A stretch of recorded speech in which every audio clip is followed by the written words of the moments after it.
Beleza. Tô meditando aqui, tô fazendo um carinho no gatinho, né? E vendo que coisinha bonitinha que Deus fez do pó, né? O bichinho não tem nossa inteligência, mas tem quase todos os órgãos iguais, né? Coisa interessante, né? Meditando assim sobre como essas estrelas são formadas, né? Na física, há várias forças, eletromagnética, eletrostática, força nuclear forte, nuclear fraca e gravitação. Todas as forças que a física conhece, a mais fraca de todas é a gravitação, a força de gravidade. Interessante que justamente a força mais fraca é que dá vida ao universo. É bonito. A maneira como os sistemas estelares são formados, né? Como o sistema solar, né? Que tem o Sol, planetas, luas, cometas, asteroides, né? Tudo bem criado pelo Criador, tudo bem intencionado por Deus, sabe? Que nem o cara que pega uma bola de bilhar, ele sabe fazer aquela tacada na bola de bilhar, ela vários rodopios, ela acaba fazendo exatamente o que ele planejou. As pessoas pensam que foi sorte, né? Os cientistas acham que é o caos, que é o acaso. Na verdade, Deus planejou cada detalhe, cada movimento, cada elétron. O que acontece é que Deus planejou tudo. Interessante, você tem ali aquela nuvem de pó, né? Eu acredito que o universo foi feito antes de nós. Na Bíblia diz que havia um ser mineral, né? A origem do mal, na verdade, que por ter sido criado perfeito, né, aquele de quem saía a música que os anjos adoravam a Deus na época, ele pensou no coração que por ser perfeito ele poderia se sentar no lugar de Deus, se exaltar acima de todos, todas as nuvens, se dominar toda a congregação, se sentar no trono semelhante ao Altíssimo, e Deus o lançou fora. Eu não sei, a Bíblia não fala, mas se você começa a ver as evidências científicas do universo, a poeira, o poeirão que isso é, bilhões de anos-luz de poeira espalhada, bilhões de galáxias com bilhões de estrelas, com seus planetas, e luas, e cometas, asteroides, e vai saber o que tem dentro, né? Tudo começou numa poeirão, né? Então acontece que você tem ali uma nuvem de poeira no meio de uma galáxia. E naquela nuvem de poeira, algumas começam a aglutinar mais próximo das outras. E quando elas juntam, a força de gravidade se torna maior entre elas, é bem pequenininha. E isso vai aumentando, como se fosse uma bola de neve. E vai aumentando, aumentando, aumentando, até que se torna uma massa muito grande. A massa, geralmente, do tamanho do Sol, maior do que ele, né? Bem maior até. E quando essa massa fica muito grande, a força de gravidade, apesar de ser fraca, é tão grande para o tamanho da massa envolvida, que no núcleo desse ajuntamento ocorre uma pressão tão grande, que os elementos começam a se fundir em elementos mais pesados, né? Você conhece, né, que há gases, né, o hidrogênio, mais abundantes, né, no cosmos, ele começa a se fundir em hélio, que tem um peso maior, né? Quando dois átomos de hidrogênio viram hélio, o hélio, isso gera uma energia enorme, semelhante a uma explosão nuclear, que impele para fora toda aquela massa de gases e de poeira que havia ali. As primeiras explosões são tão grandes que jogam toda aquela massa de gases, de poeira para longe, como chamado disco de acreção. E dessa massa lançada fora se formam os planetas, asteroides, suas luas, cometas e tudo mais. Dentro da estrela tem duas forças. Tem a força da gravitação, que a comprime, e a força da explosão energética, da fusão nuclear, onde o hidrogênio vira hélio. E essas duas forças equilibram, mantendo a estrela estável. Depois de alguns milhões de anos, né, ou bilhões de anos, o hidrogênio começa a se esgotar e vai sobrando só hélio. Quando o equilíbrio cai, a estrela não tem mais força para manter uma força contra a gravidade, ela sucumbe à gravidade e ela sofre uma supercondensação. E nessa supercondensação, os átomos de hélio começam a se fundir em átomos mais pesados. E há uma nova explosão e ela começa a crescer de novo. E ela, assim vai se reciclando. Até que tem novos ciclos em que ela chega a fundir o ferro gasoso. O ferro é um material interessante, porque ele não consegue, por si mesmo, na explosão da fusão do ferro, manter o equilíbrio contra a gravidade. Quando ela chega na fase do ferro, ela pode virar duas coisas. Se a massa for pequena, ela vira uma estrela de nêutrons, né? Se ela for, através da explosão de uma supernova, né? Uma supernova, quando explode numa galáxia, ela fica mais brilhante que todas as estrelas das galáxias. Você consegue ver uma supernova durante o dia, em comparação com o Sol, porque é tão forte a energia que ela libera. E sobra uma estrela de núcleos de nêutrons em fundo. E essa estrela de nêutrons é tão pesada que uma colher de sopa dela pesaria bilhões de toneladas. Quando essa massa for muito grande mesmo, ela se funde e forma um buraco negro, algo que ninguém consegue explicar o que acontece dentro. Ela engole até o tempo e o espaço e a luz. É um negócio que transcende a realidade. Mas o legal de ver é que quando ela vira uma supernova, que é aquela explosão, a energia é tão grande que, além do ferro, todos os elementos da tabela periódica que a gente conhece são formados: urânio, plutônio, platina, ferro, alumínio, silício, tudo. E esse material é disperso pelo universo, né? Na área da explosão da estrela. O ferro é peculiar porque é o ponto em que a estrela explode e libera todos os elementos. Interessante, o ferro é um elemento muito abundante na crosta da Terra, que dá o vermelho da Terra, o ferro, né? Interessante, nós, os animais, né, somos feitos de sangue, né? E o núcleo da hemoglobina que dá o vermelho do sangue é o ferro. O ferro é o vermelho do sangue, né?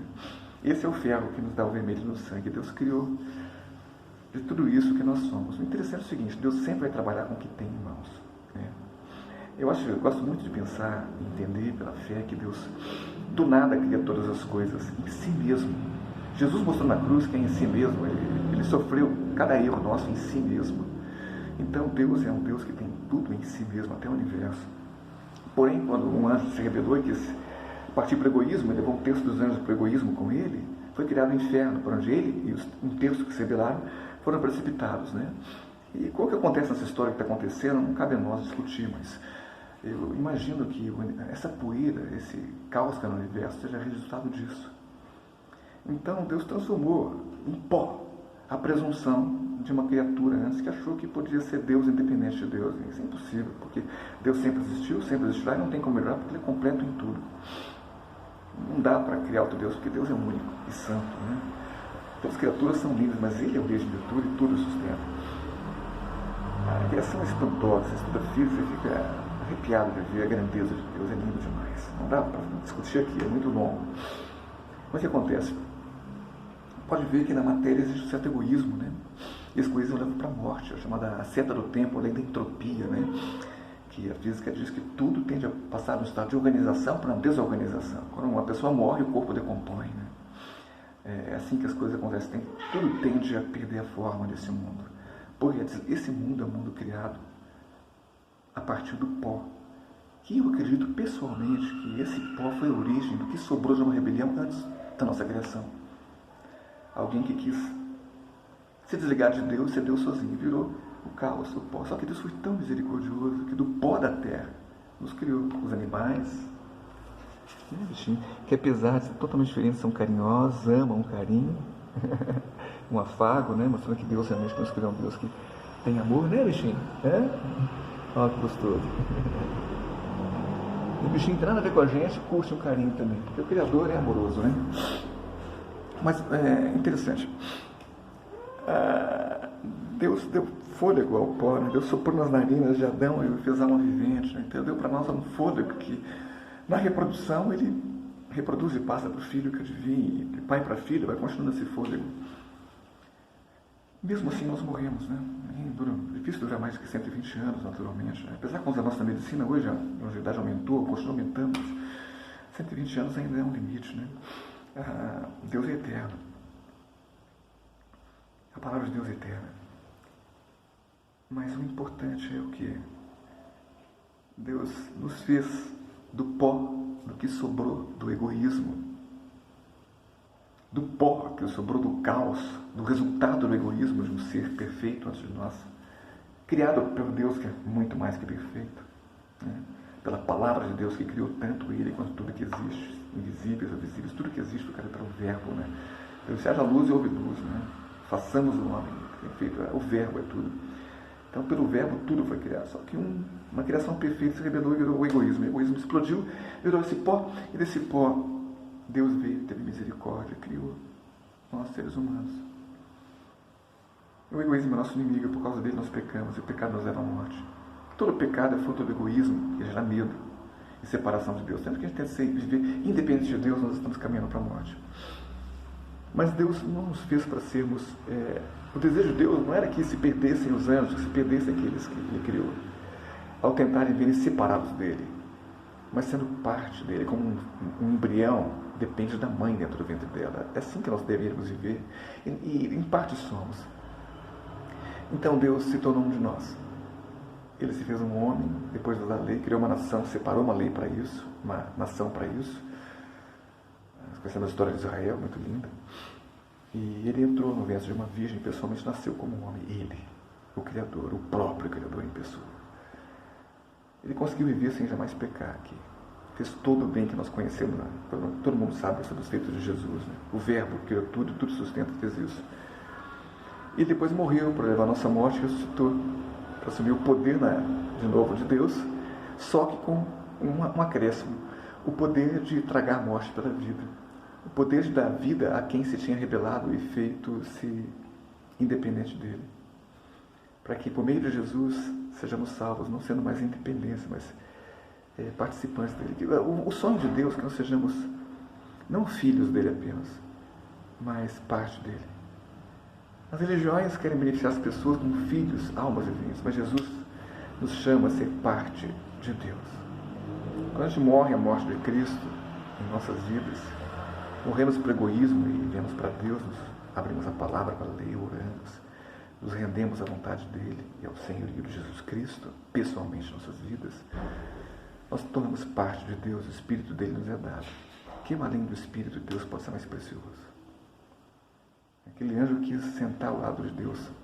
Deus nos deu o seu Espírito, porque ele quis. Então é importante viver com Deus. Errar, sempre erramos. Jesus, quando confessamos os pecados, nos perdoa. O sangue de Jesus purifica todo pecado, mas não é religião. O erro da religião é tentar fazer comércio com Deus. Quer lá passar uma bênção, passar uma cruz, vai lá pegar uma bênção do pastor, ou recebe perdão, vai embora, volta para o egoísmo. Não é isso que Deus quer. Deus quer que a gente respire nele, que a gente viva nele, que entenda que ele está presente. Que nós não somos apenas filhos, mas em Cristo somos parte dele. Tudo que o Pai me dá virá a mim, e quem vem a mim de maneira nenhuma lançarei fora. Pelo contrário, o ressuscitarei no último dia. Eu e o Pai somos um. Então o que Cristo nos dá é muito lindo.